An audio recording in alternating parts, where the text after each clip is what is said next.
Good morning, students. Today we will learn the second part of economics, chapter 2, people as resource. In the previous class, we learned population becomes human capital when there is investment made in the form of education, training, and medical care. The subtopics that we cover in today's class are quality of population and unemployment. Now you all can open your economics text, chapter 2, people as resource, page number 20. Quality of population. The quality of the population can be assessed by the literacy of the population, health and life expectancy of the nation, and also the employment opportunities of the nation. Let us first focus on the literacy rate. Who is a literate person? A person who is above the age of 7 years, able to read and write is literate. Literate and healthy population are an asset to the nation. Now let us analyze the second slide, that is the graphical representation of the literacy rate. From the literacy graph, we can analyze that there is a significant rise in the literacy rate from 1951 to 2011. That is from 30% to 80%. That means more and more people can write and read. This will definitely increases the national income, productivity of the nation, cultural richness and the efficiency of governance, because who are going to vote are literate and much more aware about the rights and duties. Education unlocks the doors of new aspirations and opportunities for you. Education inculcates good values and make you a better person. Education will speed up the quality of services, quality of resources that we can provide. Once the person is educated, he bring more changes and more revolutions and more inputs into the system. Now let's analyze the next graphical representation in the form of bar graph. From this bar graph, we can analyze that from 1951 to 2002, the expenditure on education rose from just 0.64 percentage in 1951 to 3.98 percentage in the year 2002 of our gross domestic product. Now let's look into the steps taken by the government to educate the people in India. So the government had given importance to setting up Navodaya Vidyalayas. The government is in the process of setting Navodaya Vidyalayas in each district of the country to provide universal access to education to all children with special emphasis on girls. The central government has also launched the Sarva Shiksha Abhiyan. Now let's analyze the important features of Sarva Shiksha Abhiyan. Sarva Shiksha Abhiyan is a significant step towards providing elementary education to all children in the age group of 6 to 14 years by 2010. It is a time-bound initiative of the central government in partnership with the states, the local government and the community for attaining the goal of universalization of elementary education. In this, bridge courses and back-to-school campus have been introduced to increase the enrollment in elementary education. Midday meal schemes has been introduced to encourage attendance in schools and increase their nutritional status. These types of policies of the government could add to the literate minds and further the economic development. The state of education is measured by the literacy rate in India. Let us see the literacy rates in India. The literacy rates in India increased from 18% in 1951 to 74% in 2010-11. From the next, in the next slide, you can see a map. From this map, we can analyze that literacy rate is not uniform across India. India's current literacy rate is 74%. Kerala has achieved the highest literacy rate of 94% and Bihar with the least literacy rate of 63.82%. Literacy rate have increased more among males than females. Now let's analyze the next graphical representation. From this graph, we can analyze that literacy rate have increased more among males than females. Literacy rate among males is nearly 16.6% higher than females and it is about 16% higher in urban areas as compared to the rural areas. The 12th five-year plan emphasized to raise the country's gross enrollment ratio. Now let's analyze the policy of government on higher education as per the 12th five-year plan. The first point is the 12th five-year plan focus on improving the education sector. The second point is the 12th five-year plan focused on increasing access, quality and adoption of state-specific curriculum, modification, vocationalization and networking on the use of information technology. Third point, it focuses on distance education, convergence of formal and non-formal distance and IT education institutions. Fourth point, it aims at reducing gender gaps in literacy and to increase the literacy rates within the time period. Last point, it aims at increasing the enrollment in the higher education of 18 to 23 years age to 25.2% by 2017-18 and to reach the target of 30% by 2020-21. The government aims to provide vocational training to high school students. Now we will analyze a graphical representation in the form of bar graph. From this graphical representation, we can analyze that the number of universities and colleges of higher studies has grown in number since 1950-51. Still, all these are not sufficient to accommodate the aspiring students in India. Now let's move on to the next heading, that is health. Why is staying healthy important for you? Health is an indispensable basis for one's well-being. If a person is not healthy, he or she cannot be productive for the society. Health brings better nutrition and better awareness. A healthy person is an asset to the organization and to the country. Good health helps you to work more efficiently and to be an asset to the organization that you work for. The next point is explaining about the National Health Policy. What are the features of the National Health Policy? There are three features of the National Health Policy. The first one is the National Health Policy aims at improving the accessibility of healthcare and family welfare. Second point, the National Health Policy aims at improving the nutritional service with special focus on underprivileged segments of the society. Third point, it has improved the ratio of nurses, doctors and bed in the country.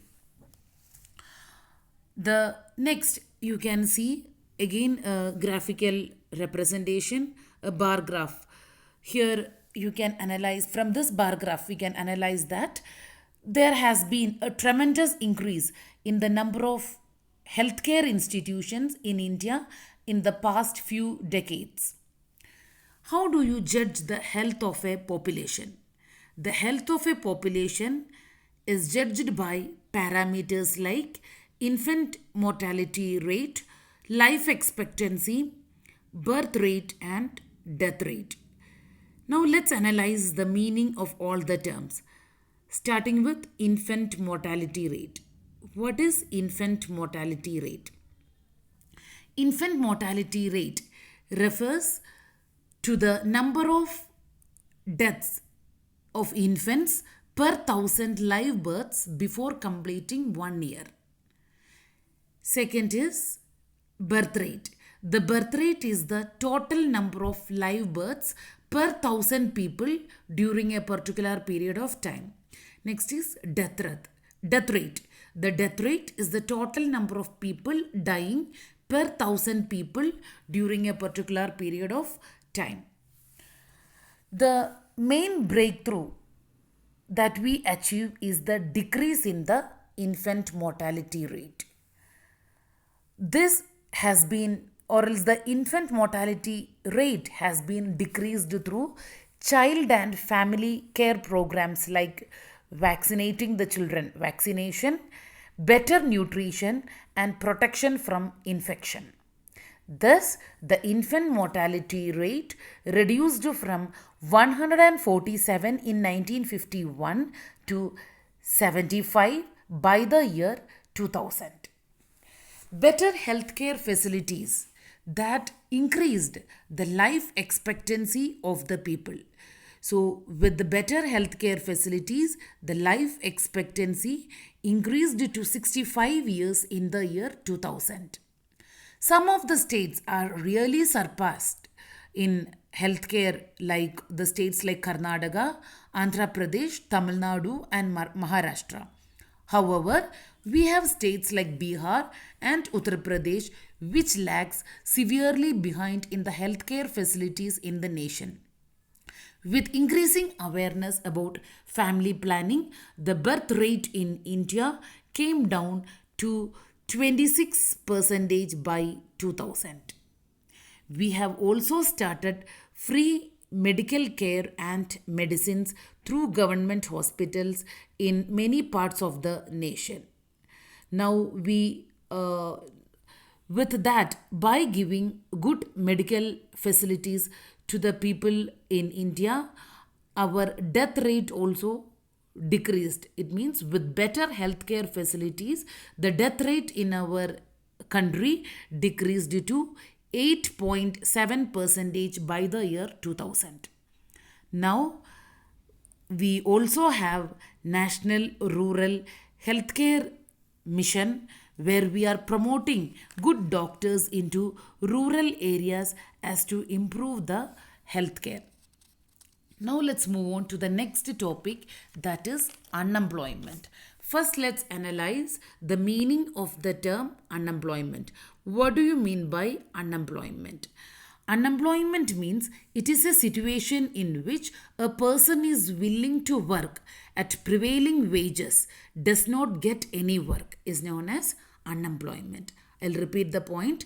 Unemployment means it is a situation in which a person is willing to work at prevailing wages, does not get any work, is known as unemployment. Now let's analyze the types of unemployment. There are different types of unemployment are there. There are seasonal unemployment, disguised unemployment, educated unemployment, technical unemployment, structural unemployment, frictional unemployment, cyclical unemployment, and so on. So you will be learning only 4 types of unemployment, that is seasonal unemployment, disguised unemployment, educated unemployment, and technological unemployment. Now first let's analyze what is the difference between seasonal unemployment and disguised unemployment. So first let's start, what is the meaning of seasonal unemployment? Seasonal unemployment occurs when workers can find work only in a specific season. For example, agricultural workers may find work only during busy agricultural seasons when sowing, harvesting, weeding, and threshing are done. It means in the other seasons, these farmers in the agricultural sector, they are unemployed, or else the other months they are unemployed. This is known as seasonal unemployment. Now let's move on to the disguised unemployment. You can see a formal definition for seasonal unemployment and disguised unemployment in the slides. You can refer that. Now let's move on to the The second type of unemployment, disguised unemployment. What do you mean by disguised unemployment? Disguised unemployment is also known as hidden unemployment or under unemployment. Disguised unemployment. This is the phenomenon where too many workers are working in a specific job. It happens in small agricultural farms where the whole family is working on the same farm, but so many workers are not required to cultivate the farm efficiently. That is known as disguised unemployment. You can see the example of disguised unemployment and the definition in the slide. So, disguised unemployment or else hidden unemployment. It means people who are visibly employed, but actually few of them they are unemployed. This situation is known as hidden unemployment or disguised unemployment. It is a situation in which the number of workers engaged in a job becomes much more than actually required to complete that job. So it means if you remove some of the workers, few workers, still the total productivity will be the same, or else the total productivity will not reduce. Now let's move on to the next type of unemployment, that is educated unemployment. This type of unemployment is common in urban areas. There is unemployment among the educated and technically skilled workers because they are not able to find a job for themselves. So in urban areas, educated unemployment increasing at an alarming rate. Many youth with matriculation, graduation and post-graduation degrees are not able to find job. Educated unemployment is when a person is educated and is not able to find a suitable and efficient job for himself. This situation is known as educated unemployment. A study showed that unemployment of graduate and postgraduate is more than matriculates. A paradoxical manpower situation is witnessed. A surplus of manpower in certain categories coexist with shortage of manpower in others. Now let's move on to the last type of unemployment which you need to learn, that is technological unemployment. Technological unemployment, it means unemployment in technically qualified persons. Technological unemployment is the loss of jobs caused by the technological change. It means introduction of labor saving and use of machines and automation. For example, a machine that mass produces shoes may cause a cobbler to lose his business. So this is known as technical unemployment. So now let's have a quick recap of today's class. So today we learned about the quality of the population. The quality of the population depends upon the literacy rate, health of a and the health of a person indicated by life expectancy and skill formation acquired by the people of the country. Education contributes to the growth of society and enhances the national income, cultural richness, and decreases the efficiency of governance. Literacy is needed for citizens for performing their duties and enjoy their rights properly. Sarva Shiksha Abhiyan, which was introduced in the year 2010, provides elementary education for all the children in the age group of 6 to 14 years. The national policy aimed at improving the accessibility of healthcare, family welfare, and nutritional service, especially for the underprivileged segment of the population. In India, we have rural and urban unemployment. Unemployment is a liability to the nation. It leads to wastage of manpower resources. We learned 4 types of unemployment, that is seasonal unemployment, disguised unemployment, educated unemployment, and technical unemployment. So I wish to conclude this chapter by reinforcing the meaning of the term people as resource. People as resource is a way of referring to a country's working people in terms of their existing productive skills and abilities. By this, we completed Economics Chapter 2 People as Resource. In the next class, you will have a test of this chapter. If you have any doubts related to this chapter, feel free to mail at dmcsonlinequeries@gmail.com. Thank you, students. Have a good day ahead.